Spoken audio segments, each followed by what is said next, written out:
Hello bachon, let's read the question. The question says the surface coverage theta is related to the pressure and the equilibrium constant by the Langmuir isotherm. Option A, theta is equals to Bp by 1 plus Bp. Option B, theta is equals to 1 plus Bp by Bp. Option C, theta is equals to Bp. Option D, theta is equals to B by P. तो इस question में हमें relation बताना है between surface coverage that is theta और equilibrium constant और pressure कैसे relate किया है लैंगम्यूर एडसॉर्प्शन आइसोथर्म में।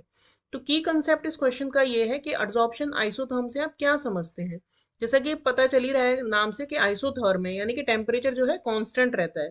तो एब्जॉर्प्शन आइसोथर्म जो होती हैं वो रिलेशनशिप बताती हैं between the gas absorb on the surface of the adsorbent, between gas adsorb जितनी भी एडजॉर्ब हुई है जिसे कि जनरली हम x बाय m से दिखाते हैं एंड प्रेशर, और प्रेशर का जो रिलेशनशिप है वो हम एडजॉर्प्शन आइसोथर्म में डिस्क्राइब करते हैं। तो अगर हम इस क्वेश्चन का कंप्लीट सॉल्यूशन देखें तो यहाँ पे हमसे लैंगम्यूर एडजॉर्प्शन आइसोथर्म की बात की है जहाँ पे जो सरफेस कवरेज थी उसके लिए एक फॉर्मूला उन्होंने लैंगम्यूर ने दिया था और according to that formula theta जो होता है वो इक्वल्स टू होता है v बाय वी एम। यहाँ पे v जो होता है वो होता है volume of gas adsorbed on the solid, और जो vm होता है वो होता है वॉल्यूम ऑफ